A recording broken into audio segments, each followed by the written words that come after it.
बिस्मिल्लाहिर्रहमानिर्रहीम।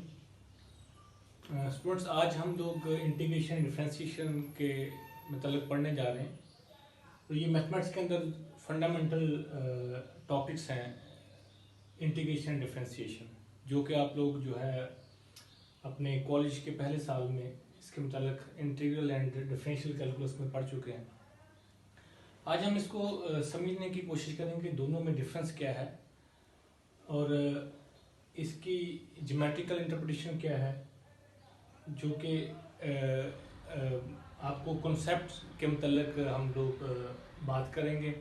और ये ज्योमेट्रिकल इंटरप्रिटेशन जो है ये आपको कॉन्सेप्ट बताएगी कि difference, what is the difference between integration and differentiation. Okay, तो ज़्यादातर जो है हम लोगों ने इंटीग्रेशन के मतलब यही पढ़ा हुआ कि एरिया अंडर द कर्व है।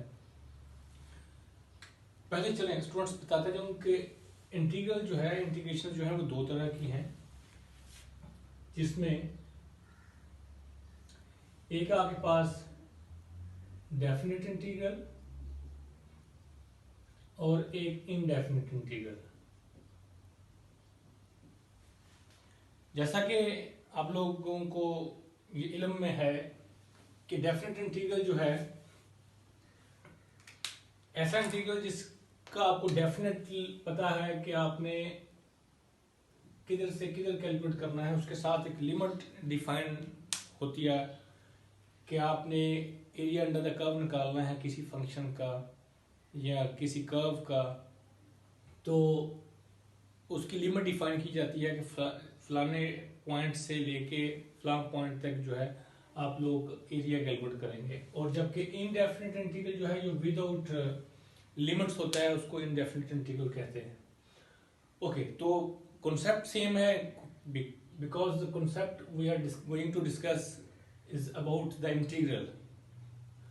तो इंटीग्रल जो है area under the curve. Okay, दूसरी साइड पर डिफरेंशिएशन जो है ये हम लोग क्या पढ़ते रहे हैं, ये the rate of change of dependent variable with respect to independent variable. तो हम सिंपली इसको इस तरह से डिनोट करते थे। फॉर एग्जांपल, आपके पास कोई वाई फंक्शन है एक्स का, तो हम लोग उसका डेरिवेटिव लेंगे रिस्पेक्ट टू एक्स। तो ये चेंज होगी आपके पास, या इसको हम लोग इस तरह से भी याद करते थे। तो ये आपके पास चेंज है, चेंज इन वाई। यूजुअली हम लोग वाई को डिपेंडेंट लिखते हैं और एक्स को इंडिपेंडेंट लिखते हैं।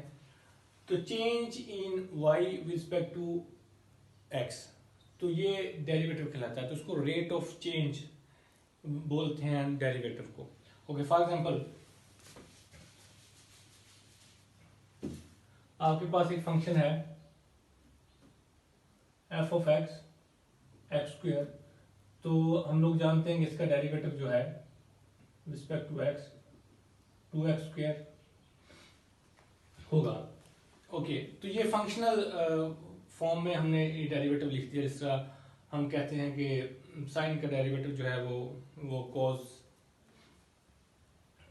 होगा। ओके, तो स्टूडेंट्स आप देखें कि ये जो इंटीग्रेशन और डिफरेंशिएशन जो है ये हमारे पास जो है ये एक दूसरे का इन्वर्स है, एक दूसरे का इन्वर्स है। फॉर एग्जांपल ये हम कहते हैं कि आपके पास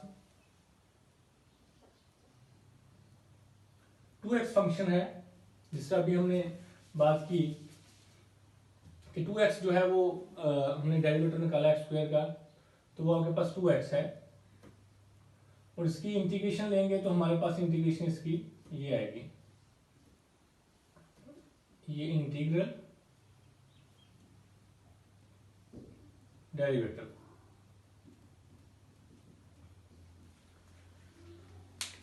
मींस इसका आप डेरिवेटिव लेंगे तो आपके पास 2x आएगा, और इसकी इंटीग्रेशन लेंगे तो आपके पास x स्क्वायर प्लस c आएगा। तो c जो है वो कांस्टेंट ऑफ इंटीग्रेशन है, तो जो कोई भी वैल्यू हो सकती है। तो ये एक बेसिकली ये कांस्टेंट ऑफ इंटीग्रेशन जो है in case of indefinite integral हम लोग यूज करते हैं। तो ये क्यों यूज करते हैं, ये क्लियर टॉपिक है, हम इसकी तरफ नहीं जाएंगे, हम इसके कॉन्सेप्ट को समझने की कोशिश करते हैं। तो वो किसी और टॉपिक में किसी दिन जो है वो अलग लेक्चर में मैं डिस्कस हम लोग करेंगे कि कांस्टेंट ऑफ इंटीग्रेशन क्यों लिखते हैं। ओके, सिर्फ यहाँ पे इतना ही बता देता हूँ। Okay, for example x square plus, यहाँ पे अगर आपके पास फंक्शन है ये 4x स्क्वायर प्लस 99, इसका डेरिवेटिव लेंगे तो 2x ही आएगा, इसका डेरिवेटिव लेंगे तो 2x ही आएगा। तो ये c जो है वो किसी ना किसी स्पेसिफिक प्रॉब्लम के साथ, एप्लीकेशन के साथ अटैच्ड होता है। तो इसके ऊपर हम लोग जो है वो बाद में डिस्कस करेंगे। ओके, तो अपन टॉपिक की तरफ चलते हैं। तो ये इंटीग्रल और जो डेरिवेटिव हैं ये एक दूसरे के इनवर्सेस हैं। तो हम लोग इस ज्योमेट्रिकल इंटरप्रिटेशन से समझने की कोशिश करते हैं कि ये है क्या। इंटीग्रल जो है ये एरिया अंडर द कर्व है। फॉर एग्जांपल कोई फंक्शन है, उसका ग्राफ ये है, तो मैं इसका अगर इंटीग्रल मैं कहता हूँ फॉर एग्जांपल ये कोई लिमिट है इसकी b, तो मैं इंटीग्रल लेता हूँ 0 से b, तो ये एरिया अंडर द कर्व आपको शो करेगा। तो वो इंटीग्रल कहलाएगा। जो किसी भी कर्व के अंडर एरिया कैलकुलेट करता है तो वो इंटीग्रल कहलाएगा। अगर इंडेफिनिट इंटीग्रल यूज करूंगा तो फिर कोई लिमिट नहीं होगी। अगर आपके पास डेफिनेट इंटीग्रल आप यूज करते हो, एरिया कैलकुलेट करते हैं, तो फिर आपको स्पेसिफाई करना पड़ेगा कि किस लिमिट में आप लोग जो है कैलकुलेट कर रहे हैं। ओके, तो let's go to the geometrical interpretation. तो हम अज्यूम करते हैं for example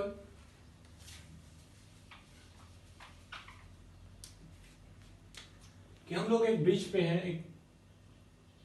okay, for example ये एक ब्रिज है,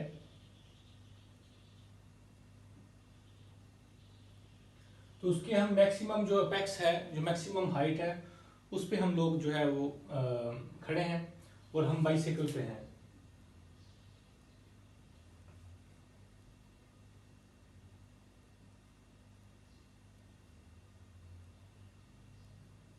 ओके, तो मेरे पास जो है यहाँ से बाइसिकल जो है हमने इसको फ्री जो है राइट लेनी है इसकी। तो यहाँ से जब मूव करेंगे तो सब लोग जो है इसको अंडरस्टैंड करेंगे कि हम लोग with the passage of time जो है ये डिस्टेंस है फॉर एग्जांपल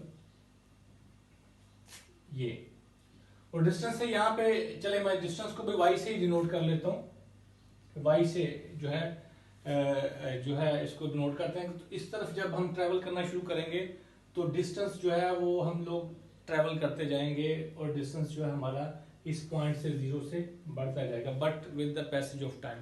फॉर एग्जांपल हम अज्यूम कर लेते हैं कि ये जो y है आपके पास ये टाइम का फंक्शन है और ये डिस्टेंस फंक्शन है। ये डिस्टेंस फंक्शन है।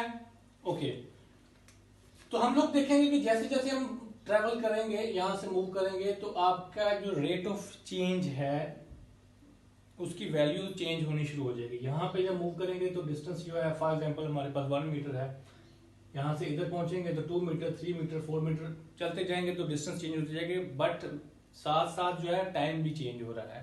तो ये डिस्टेंस जो है टाइम पे डिपेंडेंट है।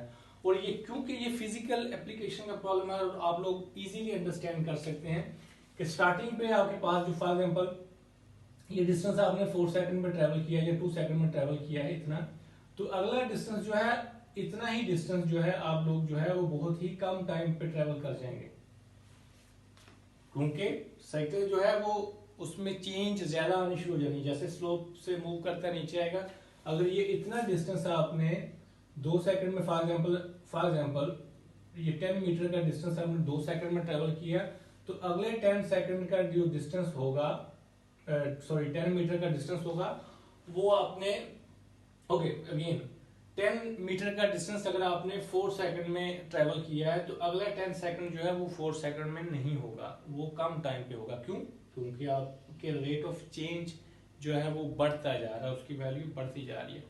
तो रेट ऑफ चेंज को आप लोग क्या यदि हम लोग समझते थे, या डेरिवेटिव को जो हम लोग पढ़ते हैं इंटरमीडिएट लेवल पे, उसको अगर हम लोगों ने डिफरेंट नाम से हम आपको रिव्यू करवाने की कोशिश करता हूँ कि आपने पढ़ा होगा slope the tangent at the point. For example ये कोई फंक्शन है, उसका ये अगर ग्राफ है तो ये कोई पॉइंट है x स्टेरिक फॉर एग्जांपल, तो यहाँ पे मैं कहता हूँ कि इस डेरिवेटिव लें इसका, इस फंक्शन का at x equal to x asterisk. तो x स्टेरिक पे डेरिवेटिव लें तो हम लोग क्या कहते थे कि वो इस पॉइंट पे स्लोप है, टेंजेंट है, यानी टेंजेंट जो है वो ज्योमेट्रिकल रिप्रेजेंटेशन है डेरिवेटिव की। तो हम टेंजेंट एट द पॉइंट उसे कहते थे। टेंजेंट क्या है, यानी उस पॉइंट पे अगर आपने उसको, अगर फॉर एग्जाम्पल गन है आपके पास, तो अगर वो गन से आप उसको शूट करेंगे तो बुलेट जिस डायरेक्शन में निकलेगी तो वो टेंजेंट टू द गन होगा वो बुलेट। तो वो मतलब ये कि इसको ज्योमेट्रिकली हम बोलते थे टेंजेंट, ठीक है। स्लोप भी इसको हम लोग कह लेते थे, जिसकी कोई ना कोई वैल्यू आपके पास आती थी। तो एक्चुअली वो वैल्यू क्या होगी, वो रेट ऑफ चेंज होगा एट दैट पॉइंट। ओके, तो ये जो ग्राफ मैंने आपको दिखाने की कोशिश की यहाँ पे, तो ये ग्राफ जो है ये y ऑफ t का ग्राफ है, ये डिस्टेंस फंक्शन है। फॉर एग्जांपल ये इसी के साथ ही हम लोग इसको देखते हैं कि जैसे जैसे टाइम पास किया तो आपके पास जो है डिस्टेंस जो है वो जो है बढ़ता जाएगा। फॉर एग्जांपल जैसे अभी मैंने बताया कि ये जो अगर आपके पास 10 मीटर्स का डिस्टेंस अगर आपने 4 सेकंड में ट्रेवल किया तो अगले 10 सेकंड का 4 सेकंड में नहीं होगा, वो मे बी 2 सेकंड्स में हो। तो इसका ग्राफ जो है ऐसे बनेगा जैसा कि ये दिखाया गया आपको। ओके, तो फॉर एग्जाम्पल 3 सेकंड्स पे ये डिस्टेंस था, 6 सेकंड पे ये डिस्टेंस था, 9 पे ये ऐसे, ये डिस्टेंस जो है वो बढ़ता जा रहा है। तो ये डिस्टेंस यहाँ पे दिए हुए। ओके, इसी तरह अब इसमें जो चेंज आ रही है, हमने समझा चेंज एक क्वांटिटी, कोई वैल्यू आपके पास, कोई नंबर्स होगा जिसको हम अभी बोला कि टेंजेंट एट द पॉइंट भी बोलते हैं। तो रेट ऑफ चेंज जो है वो बढ़ता जाएगा। तो इसको अगर ये रेट ऑफ चेंज है, ये डिस्टेंस था, तो रेट ऑफ चेंज जो है वो बढ़ता गया। तो ये रेट ऑफ चेंज का बिहेवियर जो है इस तरह से ये आपके पास इंक्रीजिंग बिहेवियर होगा। ओके, तो रेट ऑफ चेंज आपके पास जो ग्राफिकली जो है वो इस तरह से नजर आएगा।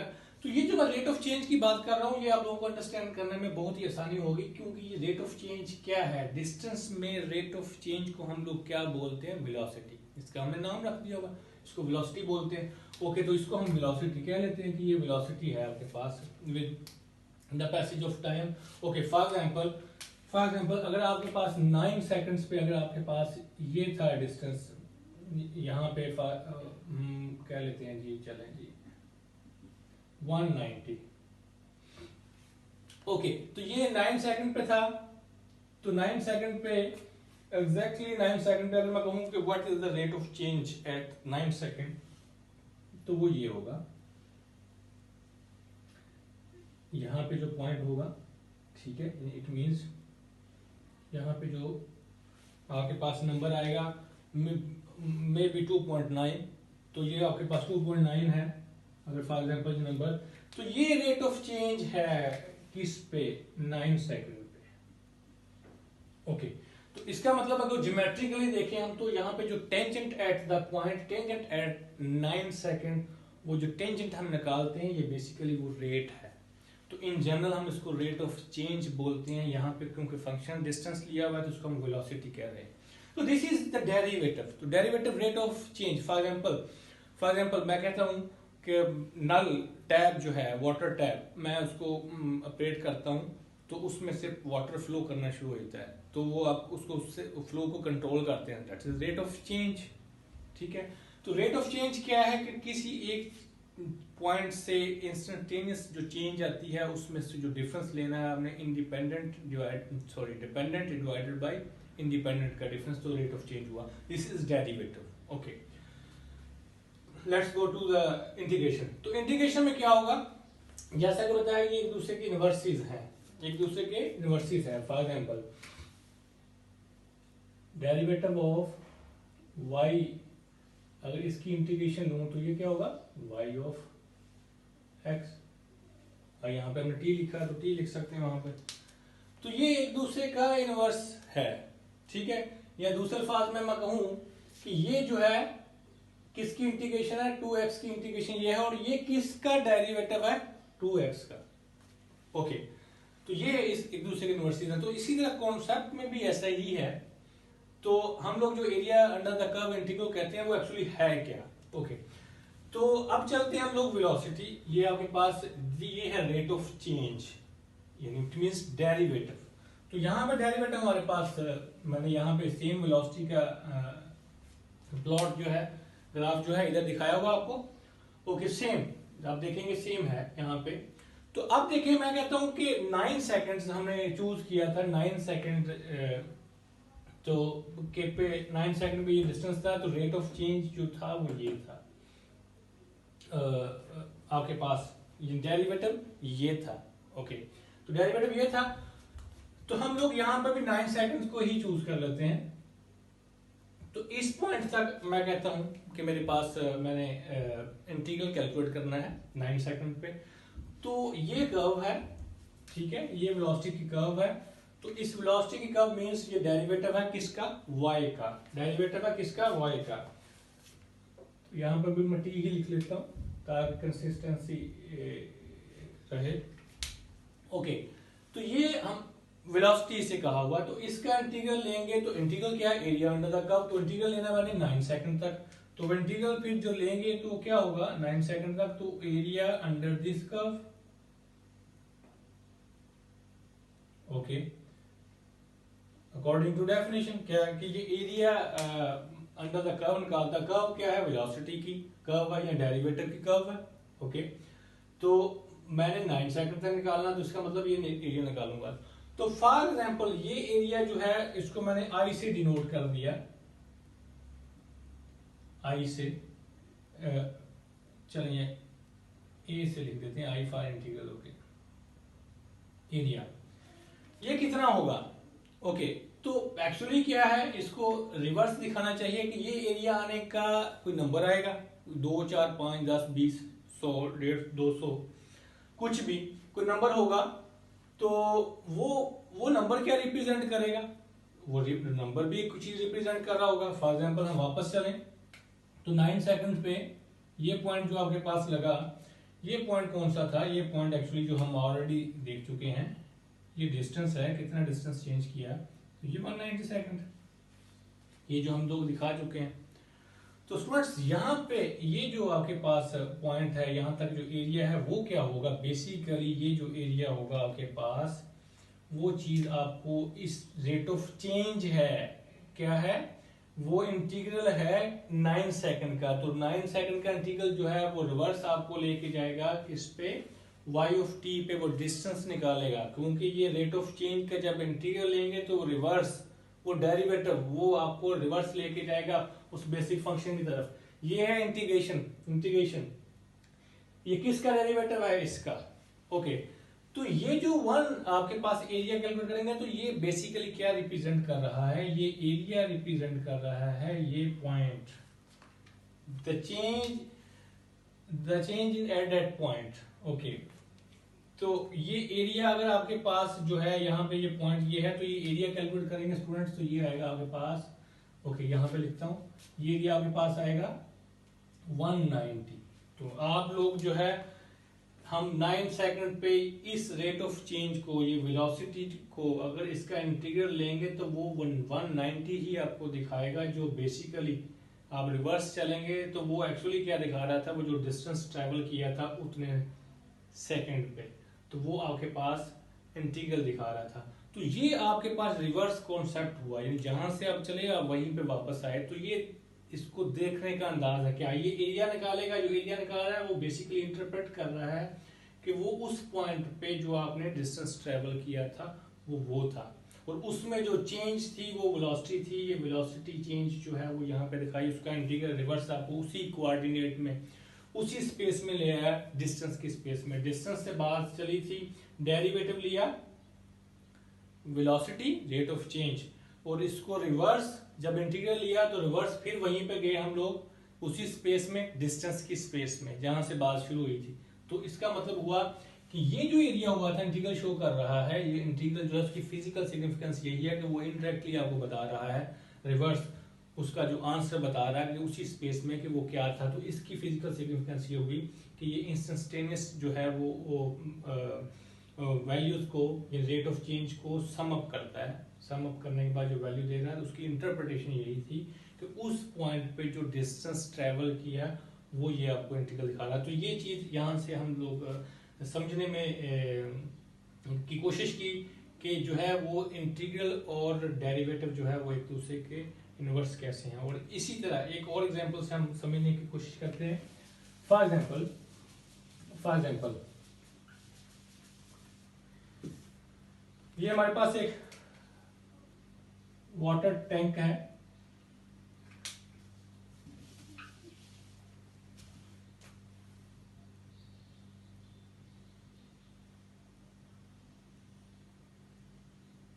तो ये मेरे ऊपर वाटर टैब है आपके पास,